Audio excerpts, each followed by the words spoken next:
நம்ம வலைபேச்சு செய்தியால் நடிகர்கள், இயக்குனர்கள் பாதிப்படைவாங்கங்கிறதே எனக்கு ஒரு புது தகவலாக இருக்குது.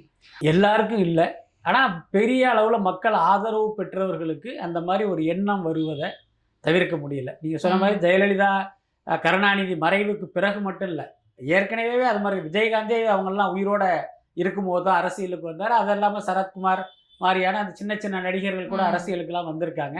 அது ஒரு விஷயம் இல்லை. என்ன நடக்குது அப்படின்னா, ஒரு நம்மை போல ஒரு நார்மலான வாழ்க்கை வாழ்ந்துகிட்டு இருக்கிற ஒருத்தர் சினிமாக்குள்ள அப்படி என்ட்ரி ஆகி அவருடைய படங்கள் வெற்றி அடைந்து மக்கள் அவரை கொண்டாட ஆரம்பிக்கும் போது இப்போ அவங்களுக்கு என்ன தோணுது அப்படின்னா, அடடா மக்கள் நம்மளை தலையில் தூக்கி வச்சு கொண்டாடுறாங்க, நம்மளை ஒரு கடவுளாக பார்க்குறாங்க, அப்போ நம்ம என்ன சொன்னாலும் இந்த மக்கள் கேட்பாங்க அப்படிங்கிற மனநிலைக்கு அப்போ நம்ம அரசியலுக்கு வந்துடலாம் அப்படிங்கிற அந்த முடிவுக்கு வர்றாங்க. இல்லை, அது ஒரு படத்துக்கும் இந்த கான்ட்ரவர்சிக்கும் எந்த சம்பந்தமும் இல்லைன்னு நான் நினைக்கிறேன். ரெண்டுமே ஒரு கோ இன்சிடென்ட் தான். நீங்கள் பார்த்தீங்கன்னா பாலா ரொம்ப நாளாகவே பல பேருக்கு உதவி பண்ணிட்டு இருக்கிற செய்திகளை நம்ம பார்த்துக்கிட்டு இருக்கோம். எனக்கு தெரிஞ்சு நிறைய ஆம்புலன்ஸ் வாங்கி கொடுத்துருக்காரு. அதுக்கப்புறம் பார்த்தீங்கன்னா வாகனங்கள், தையல் மிஷினு, இந்த மாதிரி நிறைய பண்ணியிருக்காரு. திடீர்னு பார்த்தீங்கன்னா அவர் மேலே ஒரு நெகட்டிவ் ஷேடோட பயங்கரமான செய்திகள்லாம் வந்துகிட்டு இருக்கு. இது ஒரு தற்செயலாக வருவதாக நான் நினைக்கல.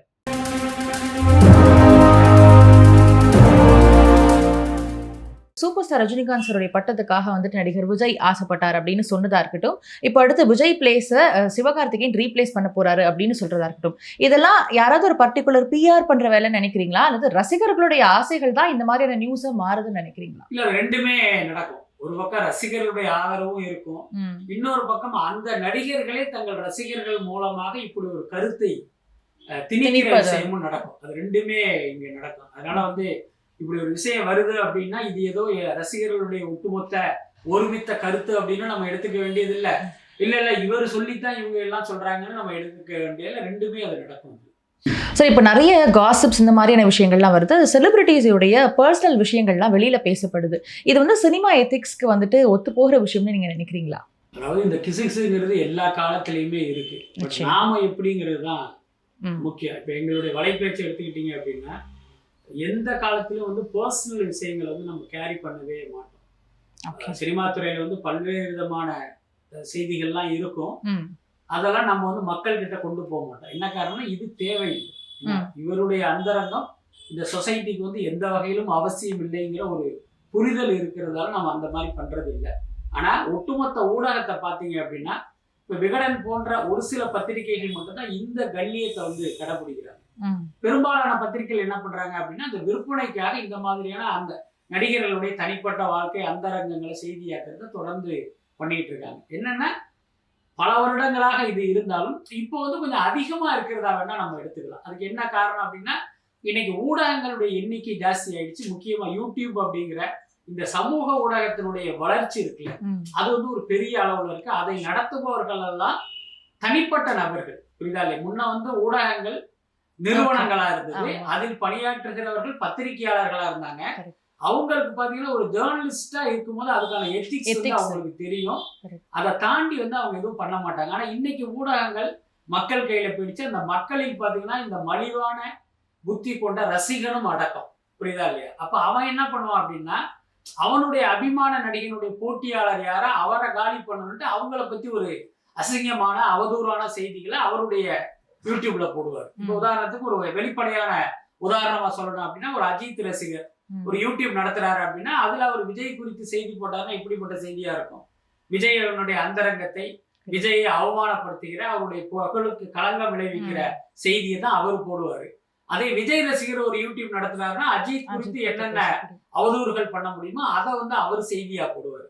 அதுக்கு அடுத்து இதுக்கு எல்லாத்தையும் தாண்டி பாத்தீங்கன்னா இந்த யூடியூப்ல ஒரு சிக்கல் என்னன்னா வியூஸ்ங்கிறது ஒரு முக்கியமான விஷயமா இருக்கு. ஏன்னா அதுதான் அந்த ஒரு யூடியூப் சேனலுடைய அந்த கௌரவத்தையும் அதனுடைய அந்தஸ்தையுமே தீர்மானிக்குதும் போது அந்த வியூஸ் வைக்கணும்னா என்ன பண்றது அப்படின்னா இந்த மாதிரியான அக்கப்போர்களுக்கு தான் ஒரு பெரிய பார்வையாளர் கூட்டம் இருக்கு. அதனால பெரும்பாலான யூடியூப் சேனல்கள் பார்த்தீங்கன்னா இந்த மாதிரி நடிகர் நடிகைகளுடைய அந்தரங்கள் குறித்து நிறைய பேசுறாங்க. இதை அவ்வளவு சீக்கிரம் கண்ட்ரோல் பண்ண முடியாது. ரொம்ப சொல்லப்போனா இது இந்த விஷயம் ரொம்ப குறையோடி போயிடுச்சு. அப்படி என்ன பண்ணா மக்கள் இதுல இருந்து கொஞ்சம் பக்குவப்பட்டு இந்த மாதிரியான செய்திகளை எல்லாம் நிராகரிக்கணும். ஏன்னா எதுக்காக இந்த நியூஸை போடுறாங்கன்னா மக்கள் பார்ப்பாங்கன்னு தானே போடுறோம். நீங்களே இதை வேணாம்னு சொல்லிட்டீங்க அப்படின்னா இவங்க போட மாட்டாங்கல்ல. ஸோ அந்த மாதிரியான இடத்துக்கு மக்கள் வந்தாதான் இதெல்லாம் குறைவதற்கு வாய்ப்பு இருக்கு. மற்றபடி இந்த மாதிரியான அவதூறுங்கிறது எல்லா காலத்திலயுமே இருக்கும். இது அவதூறுன்றத தாண்டி இப்போ ஒருத்தர்கிட்ட பர்சனலா ஷேர் பண்ற ஒரு விஷயம்னு வச்சுக்கோங்களேன். உதாரணத்துக்கு நம்மளுடைய சேனலை வலைபேச்சிலேயே கூட கீர்த்தி சுரேஷனுடைய திருமணம் அப்போ இது வந்து தனிப்பட்ட வகையில சொல்லப்பட்ட ஒரு தகவல் அப்படின்னு சொல்லிட்டு, ஆனா அதை வெளிப்படையாவே சொல்லிட்டீங்க. ஸோ அது வந்து ஒருத்தருடைய, அது இன்னும் அவங்க வெளியில அனௌன்ஸே பண்ணல. அதுக்கு முன்னாடி நீங்க இன்ஃபர்மேஷனா சொல்றதுன்றது வேற, பட் தனிப்பட்ட வரையில யார்கிட்டயும் சொல்ல வேணாம்னு சொல்லப்பட்ட தகவல் வெளியில பகிரப்பட்டது. அந்த விஷயத்தை சொல்லணும் அப்படின்னா, உங்களுக்கு தெரியும் கீர்த்தி சுரேஷையும் விஜயையும் இணைத்து மிகப்பெரிய அளவில் வந்து ஒரு அவதூறு பிரச்சாரம் நடத்தப்பட்டது. அதற்கு பின்னால் வந்து சில பேர் இருந்தாங்க. என்ன இப்போ வந்து அந்த கீர்த்தி சுரேஷுடைய குடும்பத்திலும் ஒரு மிகப்பெரிய பிரச்சனை ஏற்படுத்துச்சு, விஜயினுடைய குடும்பத்திலும் ஒரு மிகப்பெரிய பிரச்சனை ஏற்படுத்துச்சு. அப்ப இது பொய் அப்படின்னு மக்களுக்கு வந்து சொல்லணும். இது வந்து கீர்த்தி சுரேஷுக்கு ஏற்பட்ட ஒரு நெருக்கடி. அப்ப யார் மூலமா சொல்ல முடியும்? எங்கிட்ட அவங்க வந்து கான்டாக்ட் பண்ணி அவங்களுடைய காதலை வந்து எங்கிட்ட ஷேர் பண்ணாங்க. புரியுதா இல்லையா? நான் வந்து இந்த மாதிரி என்னுடைய ஸ்கூல் மேட் ஒருத்தரை ரொம்ப நாளா லவ் பண்ணிட்டு இருக்கேன், எங்க வீட்டுல வந்து இன்னும் ஒத்துக்கல. அது பாத்தீங்கன்னா ஒரு சின்ன இது போயிட்டு இருக்கு. அவங்க ஒத்துக்கிட்டதுக்கு பிறகுதான் கல்யாணம். இந்த நேரத்துல விஜய் சாரோட இணைச்சு வந்து இப்படி ஒரு நியூஸ் வருது. என்னால வந்து உண்மையையும் சொல்ல முடியல, இந்த விஷயத்த மறுக்கவும் முடியல, என்ன பண்றதுன்னே தெரியல அப்படிங்கிற அளவுக்கு அவங்க சொல்லிட்டு அந்த போட்டோவே என்கிட்ட காட்டினாங்க. ஸோ அதுக்கப்புறம் தான் அந்த விஷயத்தை நான் நம்பினேன். அதுக்கப்புறம் இந்த இதை வந்து நம்ம செய்தியா சொன்னோம். இது பார்த்தீங்கன்னா நம்ம கீர்த்தி சுரேஷ் ஒருத்தரை லவ் பண்றாரு அப்படிங்கிறத சொல்வது அதனுடைய நோக்கம் இல்லை. கீர்த்தி சுரேஷ் குறித்து வருகிற இந்த செய்திகள், விஜயையும் அவங்களை இணைத்து வருகிற செய்திகள் பொய்யானது அப்படிங்கிறத சொல்வதற்கான ஒரு விஷயம் தான் இந்த செய்தியை நம்ம சொன்னது. அதர்வைஸ் பார்த்தீங்கன்னா நம்ம பெரும்பாலும் வந்து பர்சனல் விஷயங்களை நான் ஏற்கனவே சொன்ன மாதிரி கேரி பண்ண மாட்டோம். அதே நேரம் இமான் விஷயத்துல நடந்த ஒரு விஷயத்த வந்து முதல்ல சொன்னதே நாம தான். இப்ப சில பேர் கேட்கலாம், அந்த பர்சனல் விஷயத்தை மட்டும் எப்படி சொன்னீங்க அப்படின்ட்டு. சொல்ல போனா இமான் விவகாரத்தில் இந்த சிவகார்த்திகேயன் விஷயம் எனக்கு வந்து சில வருடங்களுக்கு முன்பே தெரியும். ஆனா அப்ப என்ன நாங்க முடிவு பண்ணோம் அப்படின்னா, இல்ல இது வந்து ஒரு ஃபேமிலி மேட்டரு, இதை வந்து நம்ம கேரி பண்ணக்கூடாது அப்படின்ட்டு அந்த இதுல இருந்தே நாங்க தனியா வெளியில வந்தாச்சு. இதை கண்டிப்பா நாங்க கேரி பண்ண மாட்டோம், ஒதுங்கிட்டோம். ஆனா அதுக்கப்புறம் பாத்தீங்கன்னா ஒரு நேர்காணல்ல இமான் பேசும்போது தன்னை மீறி அந்த விஷயத்த அவர் வெளிப்படுத்தி அது ஒரு பெரிய இஷ்யூவா மாறும்போது சிவகார்த்திகேயன் இமானுக்கு போன் பண்ணி ஒரு மிரட்டல், கிட்டத்தட்ட அது மிரட்டல் தான். என்னன்னா அந்த வீடியோ வந்து உடனடியா நீங்க டெலீட் பண்ணணும், இல்லைன்னா நடக்கிறதே வேறங்கிற சென்ஸ்ல பேசும்போது அந்த தகவல் நமக்கு சொல்லப்படுது. அப்பதான் நான் பார்த்தேன், ஆகா யாரு விக்டிமோ அவரையே வந்து ஒருத்தர் மிரட்டுறாருங்கிறது அது சரியான விஷயம் இல்லை. அப்போ நம்ம வந்து இமானுக்கு சப்போர்ட் பண்ணணும் இந்த விஷயத்துல அப்படின்ட்டு தான். நீங்க இமான் கிட்ட என்ன பேசுனீங்க, எத்தனை மணிக்கு பேசுனீங்கிற விஷயம் எல்லாத்தையுமே நம்ம வந்து அதை வெளிப்படையா பேசணும். அப்போ இதன் மூலம் சிவகார்த்திகேயனுக்கு நம்ம ஒரு விஷயத்த கன்வே பண்றோம், இமானுக்கு சப்போர்ட்டா நாங்க இருக்கோம் அப்படின்னு சொன்னதுக்கு பிறகுதான் சிவகார்த்திகேயன் இமானை வந்து தொடர்ந்து கான்டாக்ட் பண்ணுவோம், அந்த மிரட்டுறதையே அவர் நிறுத்துறாரு.